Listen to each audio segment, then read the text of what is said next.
respect failure as much as you respect success. In fact, fear people who have not failed. They are too innocent to counsel you. There is a requisite level of failure you must carry as a badge to balance your understanding in counseling people. Believe me, anybody who comes to you with 100 over 100 is still a child in the school of success. There is a requisite scar that gives you a balanced perspective. Have you failed enough to be able to talk to me? Don't tell me all the stories. I just prayed and the person was healed. I just spoke and they gave me an auditorium. You are not the person to counsel me. I respect you. Carry your results until you learn the other side of life. My goodness, there are people that have failed enough and they can talk to you. When they talk to you, they utter from their pain. Their pain has been turned to wisdom. Every sentence is a life lesson. A woman who tells you, I have been barren for 10 years. Now God gave me 3 sets of twins. Forget the twins and learn wisdom. Don't just respect crowns, respect scars. The wise respect both scars and crowns. Can I encourage someone? Your failure is still an asset. Don't throw it, archive it. It will be one of the qualifiers for your speaking to people tomorrow. Apostle, I have cried. I have failed in life. I know what it means to be an irresponsible father. Don't throw that experience, archive it. One day you will use from that wisdom and mentor an arrogant young man who thinks life is so easy.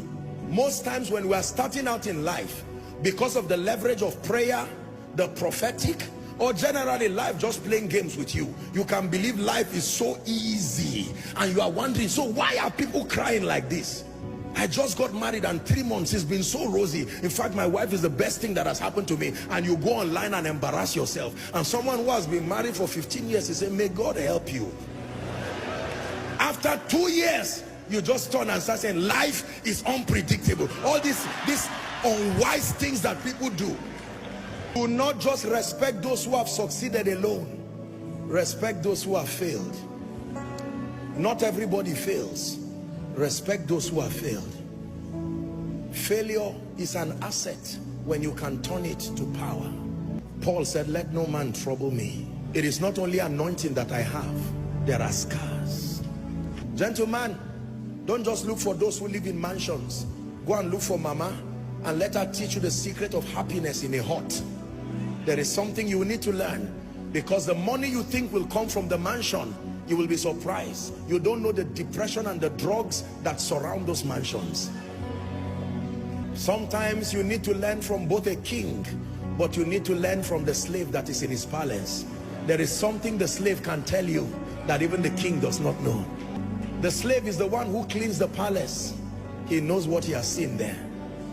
Why will the Lord speak to a young virgin through an angel and says, Mary, you are highly favored? And the next thing that follows that woman is pain, controversy. There was nothing in the life of Mary that I have seen that looked like favor. An angel comes from heaven and says, you are highly favored. I would expect the king to call her and say, I had a dream. There is free land for you. As soon as Jesus is born, you become tax-free. That sounds to me like favor. So God calls scar favor. He calls controversy favor. He calls pain favor. Why would you say a woman is high? God is speaking to someone. Don't listen, you may cry, but don't be embarrassed about your failures again. There is something about the speaking of God, that until you are at your lowest moment, there is something about the voice of God you cannot hear. There is a pain requirement to hear certain things about God. Tonight's message is very deep. For some of you, you really will not understand it this night. You are too innocent. You have been shielded by the sacrifices of others. You may not really understand this. There is a pain requirement that brings out the clarity and the purity of the voice of God. There is a way a man of God fails and fails and fails in ministry, that he goes back and he says, Lord, teach me. When he writes a book about the leadership of the Spirit, read it. That pain has purified any flesh and the need to make a name. It's gone. That is the reason why when people go through things and they come out of it, they usually come out with an anointing. Barren for 16 years, laughed at by people.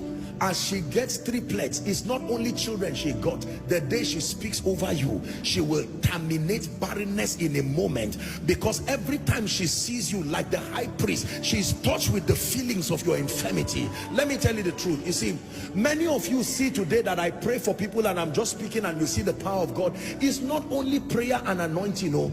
There is a pain requirement that has reached down to the bowels of power and has drawn genuine, authentic